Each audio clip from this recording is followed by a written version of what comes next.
If you're thinking about van life, learning the pros and cons of specific rigs before you leap is super helpful. In this video, the first of a series, Mary Ellen from Cosmic Nomad Voyager shares the pros and cons of living full-time in a 2005 Chevy Uplander, and her thoughts would be applicable to any minivan. This video is part of the rig comparisons we did during our weekly Nomadic Women's Virtual Happy Hour. Check out the link in the description to join us on Thursdays at 5 p.m. Pacific. And just a quick reminder, if you like this video, it really helps others find it if you hit that like button, subscribe, and turn on notifications.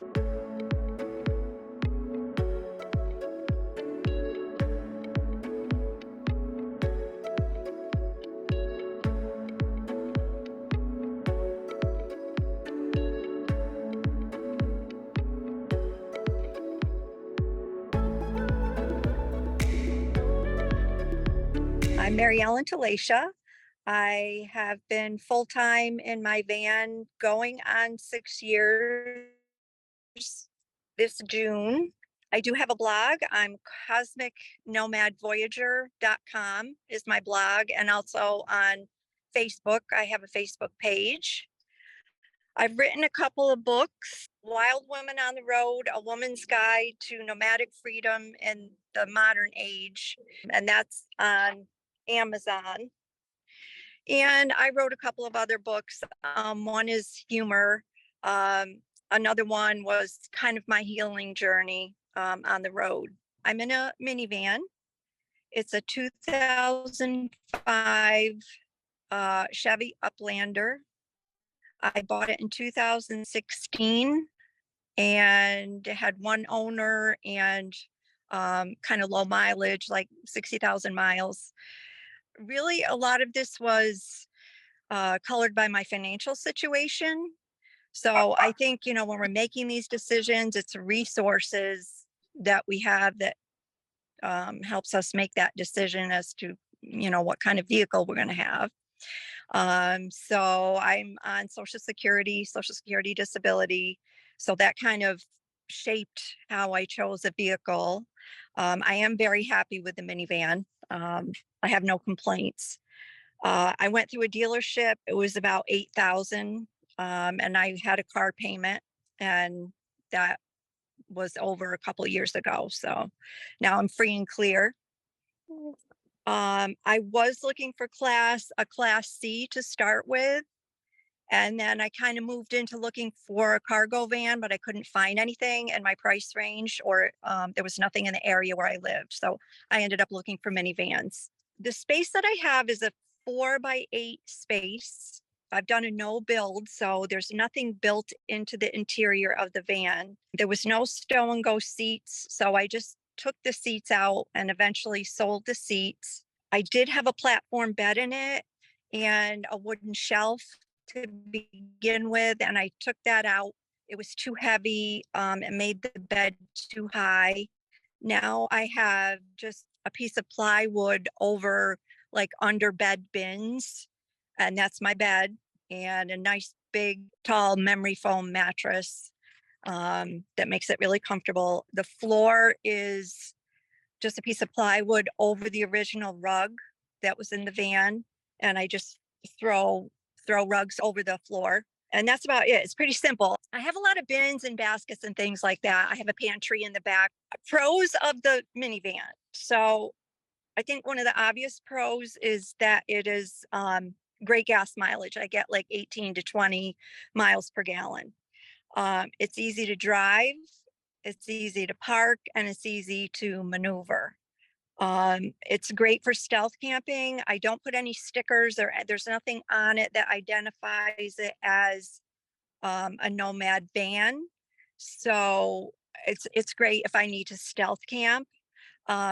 It's easy to get in and out of places with the van instead of having to maneuver a bigger vehicle.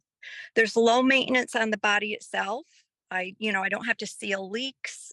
I don't have a black tank. It's just like having a vehicle. And most of the time, you don't have to do much maintenance. I'm not in the snow at any time, so I don't have to worry about rust on the vehicle. As far as car repairs, it's easy to repair. Mechanically, it can be worked on by any mechanic. I don't need an RV mechanic or any special mechanic.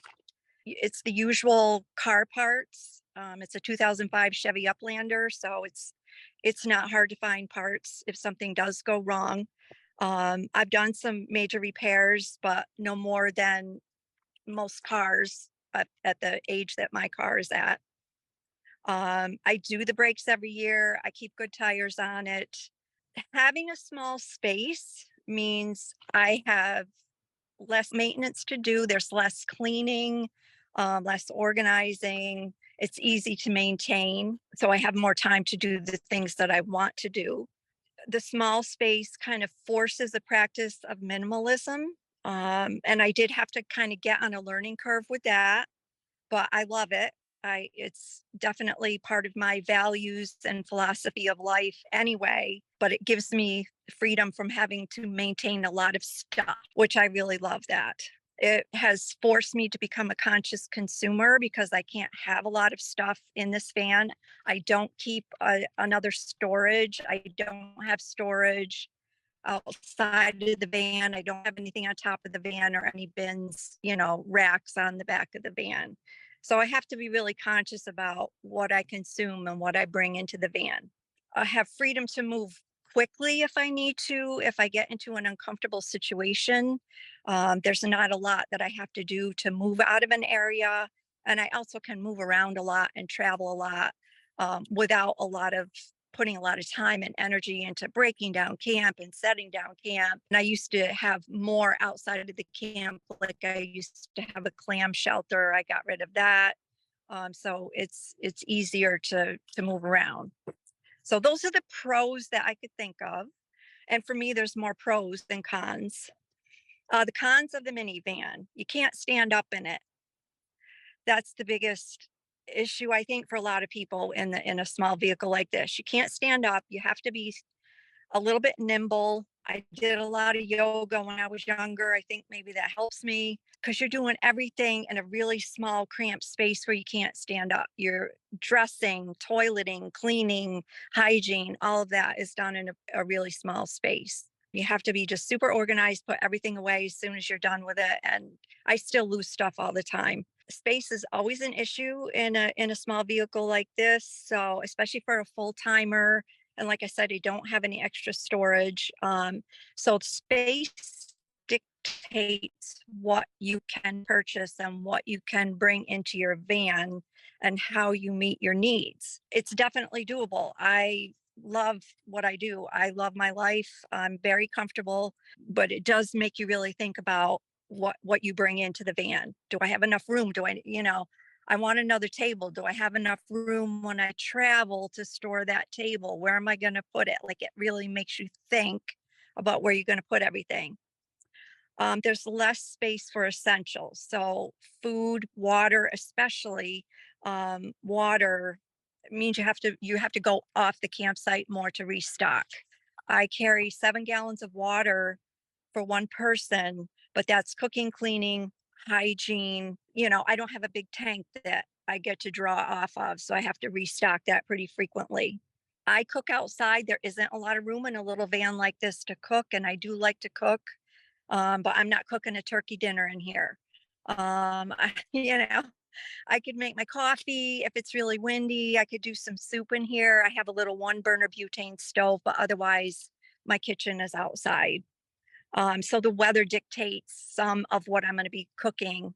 I have to kind of plan around the weather. It's been really windy where I am, so there hasn't been a lot of cooking outside. If the weather is bad, you're stuck inside this little tiny space, basically sitting on your bed. You need to kind of know how to amuse yourself. I like to read. I play on my phone. Write. But you are stuck in a small space if the weather prevents you from being outside. It's a challenge to have company in a little van like this. So if that's something to keep in mind. Nobody can really come in my van without like kind of smushing into the corner because I don't have a big bed. I don't have a lot of room. I try to stay in climates that isn't too cold. I can't do anything at night much below 35. I have a hot water bottle. I do not have a heater in the van. I got one of those little buddy heaters, and I felt like I was gonna, blow up my van with it. It's too much for a minivan. I'm comfortable. I have a lot of blankets, the hot water bottle. I buy those little hot hands packs where you break them and shake them and they warm up. I stick them in a hoodie in the, pocket of a hoodie, and that's how I deal with cold weather. I really appreciate Mary Ellen sharing what she's learned about minivan living. Be sure to check out her books on Amazon. If you liked this video, please share it, and if you'd like to see more van and rig tours, van life tips, and other information to help women get on the road, hit subscribe and ring that notification bell so you don't miss any upcoming videos.